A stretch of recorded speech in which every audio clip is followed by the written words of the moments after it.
Nggak tahu infonya ini nyebarnya kemana aja nih. Yang paling repot itu adalah orang bikin usaha duluan. Usaha ini. Memang dapat, memang akan dapat. Cuma karena kita nggak tahu cara menyebarnya, maka masanya lebih lambat cara mendapatinya. Dan itu nggak terukur.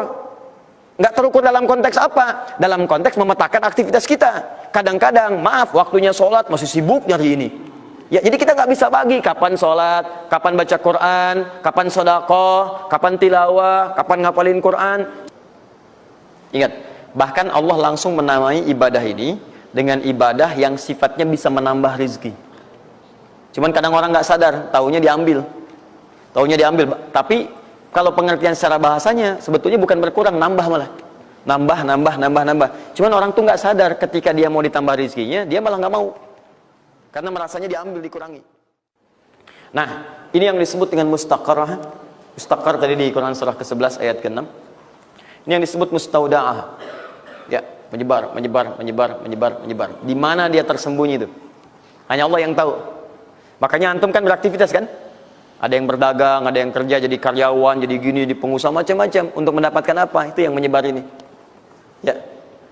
Dan menariknya antum kan minta kepada Allah, ya kan? Bahkan setiap dalam sholat. Coba lihat, Isa aja tadi minta 4 kali. Masih ingat nggak? Ya, coba duduk di antara dua sujud itu. Ya, antum baca apa? Rabbighfirli wajburni apa artinya warzuqni? Minta rizki tuh. Antum minta rizki, antum ke pusat minta tuh kepada Allah. Ya Allah, saya minta rizki. Warzuq itu minta rizki. Ada yang belum tahu. Ya 4 kali Isa warzuqni. Setelah Isa masih minta juga. Ya Allah, berikan saya rizki. Yang tadi apa dalam sholat? Warzuqni.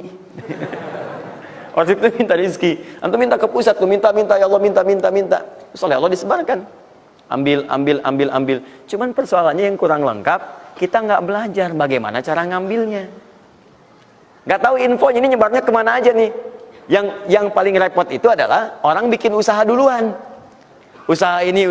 Memang dapat, memang akan dapat. Cuma karena kita nggak tahu cara menyebarnya, maka masanya lebih lambat cara mendapatinya. Dan itu nggak terukur. Nggak terukur dalam konteks apa? Dalam konteks memetakan aktivitas kita. Kadang-kadang, maaf, waktunya sholat masih sibuk nyari ini. Ya, jadi kita nggak bisa bagi kapan sholat, kapan baca Quran, kapan sedekah, kapan tilawah, kapan ngapalin Quran. Coba lihat Abu Bakar As-Siddiq radhiyallahu ta'ala anhu. Itu kan pedagang sukses, pebisnis sukses, hartanya banyak, tapi masih sempat sholat tahajud sampai khatam Quran. Masih sempat sehari punya program sedekah, sehari nengokin orang sakit, sehari bisa menyolatkan orang yang meninggal, sehari bisa nganterin orang ke alam kubur. Itu ketika Nabi tanya, siapa malam ini hari ini yang sempurna jamaahnya, ngacung semua. Siapa hari ini sudah sedekah, sebagian turun tangan, Abu Bakar masih angkat. Siapa hari ini yang sudah membaca Al-Quran, beliau angkat. Siapa hari ini yang nengok orang sakit, beliau angkat. Siapa yang hari ini sudah mengantar orang ke jenazah ke kuburan, beliau angkat. Semua ini katakan Nabi, beliau angkat tangan. Nah, pertanyaan saya itu bagaimana cara manage aktivitasnya? Karena beliau tahu kunci rezeki itu ada di sini. Kalau nyebarnya ke sini, maka beliau atur aktivitas ibadah saya ini yang ke sini, yang rezeki ini yang ini. Atur waktunya kapan mendapatkan yang ini, kapan mendapat yang lain. Yang paling dahsyat ini nanti yang akan kita bahas. Ada rezeki bahkan yang belum dicari, dia sudah datang min haitsu la yahtasib, dari sisi yang tidak dia ketahui. Ya, nanti kita lihat dan kita buktikan dengan ayat-ayatnya. Satu, jenis pertama, rizki yang mutlak dicari dengan ikhtiar. Ikhtiar dalam tanda kurung usaha. Dalilnya Quran surah 53 ayat 39. Quran surah 53 ayat 39. Ya, malam ini insyaallah saya buka pintu yang pertama adalah pintu ikhtiar. Ya. Ya, jadi antum kalau sudah tahu pintunya, nggak usah dari pintu ke pintu antum mengetok untuk menawarkan nama. Ya, karena ada yang dari pintu ke pintu, ku coba tawarkan nama gitu. Antum nggak usah gitu. Udah tinggal antum ini kan aja ini. Udah. Satu, ikhtiar lewat usaha. Turunan turunannya. Satu, Quran surah kedua ayat 168. Kalau ingin dipercepat, Quran surah kedua ayat 172. Kalau pengen lebih cepat lagi, Quran surah ke-7 ayat 96. Sudah? Sampai sini. Nah, kalau terjadi semacam terlihat ya pelambatan, maka ada teori. Jangan dilihat sebagai pelambatan, tapi dilihat sebagai percepatan akumulasi. Ya, akumulasi supaya terkumpul lebih banyak pada saat antum membutuhkannya. Ya, nanti kita lihat dalilnya di Quran surah 46 ayat ke-15. Ya. Ini wajib hafal ya. Tenang aja, pertemuan kita berikutnya kapan? Masih 1 pekan. Gampang. Masya Allah. Orang 3 hari apa 200 ayat Al-Imran. Masa sepekan antum berapa ayat sih ini? Gampang ini. Ayatnya juga pendek-pendek, insya Allah. Ya. Sudah? Jangan dulu dilihat, catat aja dulu. Kalau antum lihat sekarang, antum nanti udah ini duluan. Catat dulu aja. Sudah? Sudah ya? Baik, ini udah. Nah, sekarang turunannya, kan ini baru intinya. Turunan amalannya. Ini wajib antum kerjakan. 1. Di turunan amalannya. Quran surah ke-17 ayat 78 sampai 82. Ini wajib antum kerjakan. Demi Allah saya katakan wajib antum kerjakan. Kalau ini antum gak usah hafalkan untuk dites. Ini gak akan dites insyaallah. Tapi antum wajib amalkan saat nanti menunaikan ibadahnya. Baca ayat ini. Ya, dites oleh kita sih enggak. Cuman saat antum kerjakan mesti hafal ini saat ibadahnya. Ya. Karena antum akan baca dalam sholat. Ya. Sama aja dong katanya. Terus kan? Terus. Quran surah ke-73 ayat 1 sampai 20.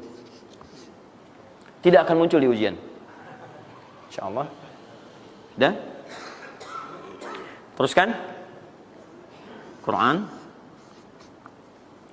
surah ke-15 ayat 9. Dan Quran surah ke-54 ayat ke-17. 1 ayat saja. Mau 1 ayat, mau 4 ayat? 4 ya, boleh ya? 4 ayat ya, boleh ya? Ayat 17, ayat 22, ayat 32, ayat 40. 4 ayat. Insya Allah saya bermohon kepada Allah 4 ayat ini bunyinya sama supaya memudahkan hafalan antum.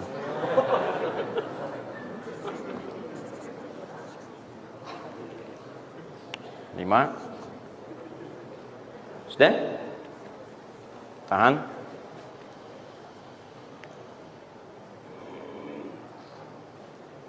Sudah? 5. Amalkan yang Quran surah ke 51 ayat 18. Ini untuk mempercepat pengabulan doa.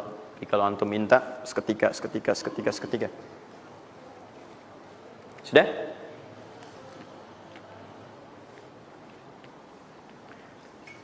Mau saya kasih bonus gak? Enggak, bonus ini sifatnya spesial. Bahkan ketika antum mengerjakan, rezeki itu bisa datang. Dan saya langsung berikan contohnya. Tapi kalau ini saya tuliskan, wajib hafal. Siap ya? Karena ini tawarannya tinggi, ya. Pilih mana? Enggak saya kasih, antum cari sendiri, atau saya kasih, tapi wajib hafal. Boleh ya? Baik. Dan ini ayat pertama, mana panitia? Lihat ya, ingat baik-baik, ini ayat pertama yang akan menguji. Jadi password kunci pertama untuk masuk pekan depan, ayat yang ini. Quran, surah ketiga Al-Imran, ayat 35 sampai 39.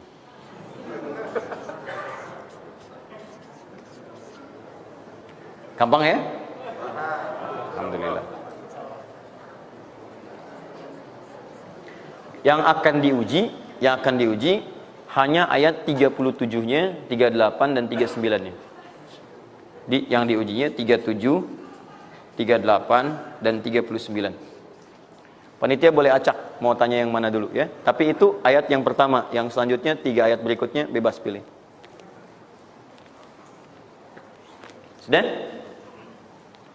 Nah, ini bagian pertama. 1, Rizki yang didapatkan dengan ikhtiar. Kedua, rizki yang didapatkan dengan bersyukur.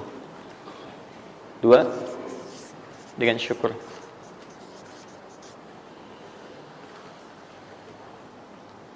Dalilnya Quran surah ke-14 ayat 7. Quran surah 14 ayat 7.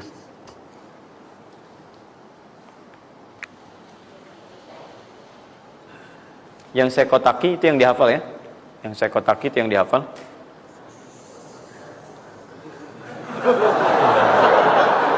Iya. Enggak, ini inti ayatnya. Saya serius, ini inti. Ini harus ada. Karena ini saya sering katakan ketika Anda menghafalkan, itu spirit ayatnya ada dalam jiwa kita. Kalau bisa udah otomatis gitu. Udah otomatis. Jadi begitu antum mengerjakan itu, antum ingat. Dan ketika antum berniaga pun, antum ingat. Jadi kalau antum sedang misalnya usaha apa, ada sholat tuh, antum refleks sholat. Karena tahu dengan sholat itu rezeki bertambah, bukan berkurang. Jelas ya? Nah, terus kan? Ini Quran surah 14 ayat 7. Saya naikkan ke atas ya. Turunannya Quran surah ke-9 ayat 103. Saya urutkan berdasarkan amalan. Dan Quran surah 9 ayat ke-60.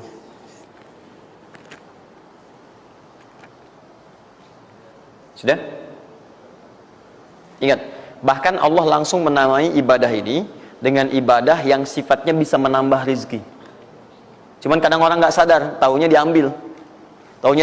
Tapi kalau pengertian secara bahasanya sebetulnya bukan berkurang, nambah malah. Nambah. Cuman orang tuh nggak sadar ketika dia mau ditambah rezekinya, dia malah nggak mau. Karena merasanya diambil, dikurangi. Nanti kita akan lihat. Jangan lu dibuka ayatnya, Pak, ya. Itu saya. Nah, tawaran saya yang kedua nih. Ya, ini kan tadi tawaran pertama. Mau nggak saya kasih bonus lagi? Nah, ini saya serius.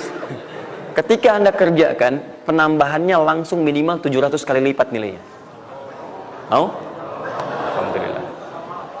Sama, ini 3, ini pun harus 3. Ya. Quran surah kedua ayat 261 sampai 263. Nah, ini saya kotakin.